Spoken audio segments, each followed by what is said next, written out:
Welcome back to Full Court Femmes. Wow, Erin, the anxiety never ends with these Johnnies. Monday night, another heart attack game for me, but it confirmed what we already knew. It certainly did. February basketball doesn't care how you feel. St. John's survived in overtime at the Garden with an 87-82 win over Xavier.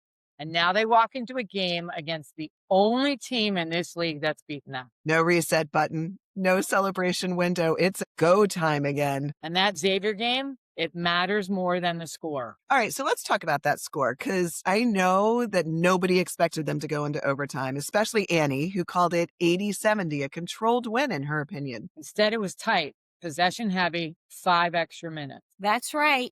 But here's what stands out. St. John's didn't win because they were hotter. They won because they didn't crack. Zuby Ejiofor with 25 points and 7 rebounds. Every single game, this guy is the heart of the team. But what mattered here were the overtime defensive rebounds, ending possessions. Bryce Hopkins hit shots when the game tilted. The guards didn't rush late clock possessions, and Dylan Mitchell showed up big time on the board. That's growth.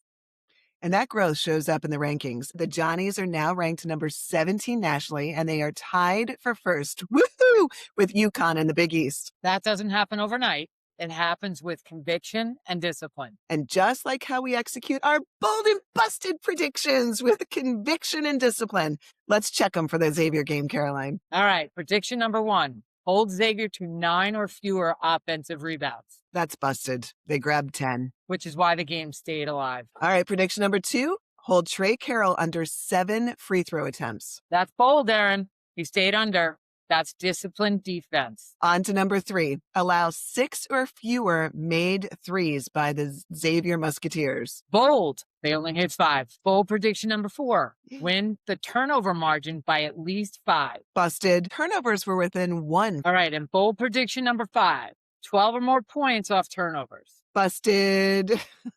They only had 11. So if you're keeping score, that's 2 bold and 3 busted. This was not a good game for us and not a good game, Johnnies.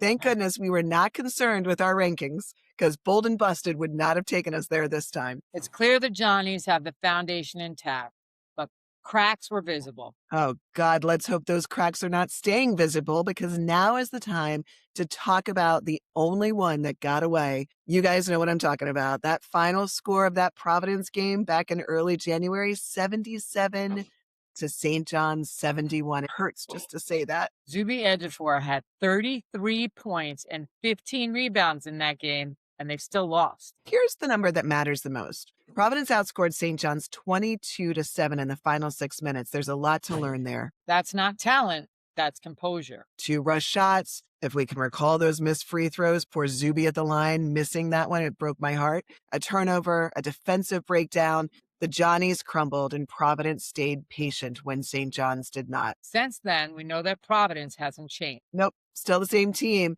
So let's get a little bit more specific about who's going to show up in this game on Saturday and who Providence is right now. They're not explosive offensively. They're deliberate. They're bottom half of the league in pace. They're top tier in defensive efficiency in the final 8 minutes of games. And since that January 3rd game, here's the pattern. Against Butler on February 4th, they held Butler under 70.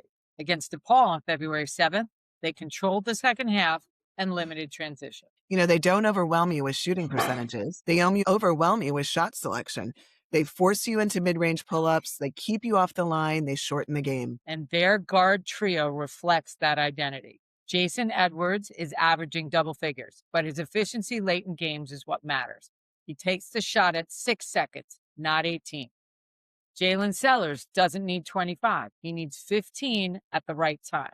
Stephon Vax is shooting efficiently from 3, but rarely forces early attempts. All right, so those stats matter, those players matter, and January 3rd mattered to the Johnnies. But this is not a replay. And Providence is sharper now. St. John's is steadier now. And that's what makes this rematch interesting. Since that first meeting, St. John's has won overtime games. They've beaten a top 3 team. They've proven they can close. And Providence, they leaned even harder into their identity. Wins over Butler and DePaul followed the same script. Controlled tempo, guard-led decision-making, strong defensive rebounding, close game composure. So the question really isn't what happened in January. As we look forward, it's which version of this team is going to show up now. It will be important for St. John's to play their game, not follow Providence's lead. And that's a perfect lead in to the keys of the game. Let's get into it. Key number 1, control tempo without chasing it. Providence, as we said, is bottom half of the league in pace, and they like it that way. But St. John's has learned they don't need to speed to separate.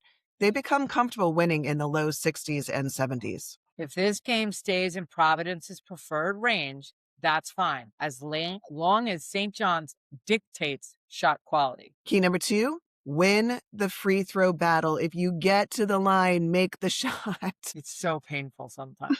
Since January 3rd, Providence has continued to close games at the stripe. That hasn't changed. What has changed?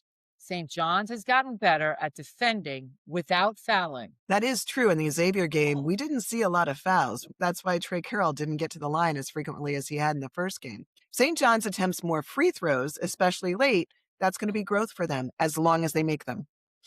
Key number 3, make Providence score over set defense. Providence guards are more confident now. Jason Edwards is attacking with more patience. Jalen Seller has become more decisive downhill. Stephen Vox is shooting efficiently when feet are set. So this time, it's about eliminating transition and second chances. Force half-court shot making. Key number 4, balance scoring before crunch time. St. John's offense has evolved. They're not as dependent on one interior scorer as they were in early January. If 2 or 3 players are in rhythm by halftime, Providence can't load up late. And key number 5, finish possessions, period. Providence hasn't become flashy. They've become precise. One defensive breakdown, one late rebound allowed, one rush shot. That's all they need. And the cleanest way to test those keys? Make them measurable. Boulder busted, I knew it. Providence rematch edition. Let's go. All right, Erin. Bold prediction number 1. St. John scores 80 or more. Oh my God, from your lips to God's ears, Caroline, that's a statement to be made. Because Providence is comfortable in the 60s and low 70s. If this game gets into the 80s, that means St. John's dictated pace and shot quality. All right, bold prediction number 2. St. John's attempts more free throws than Providence and hopefully makes them. Please, we keep saying it because we keep hoping they hear it.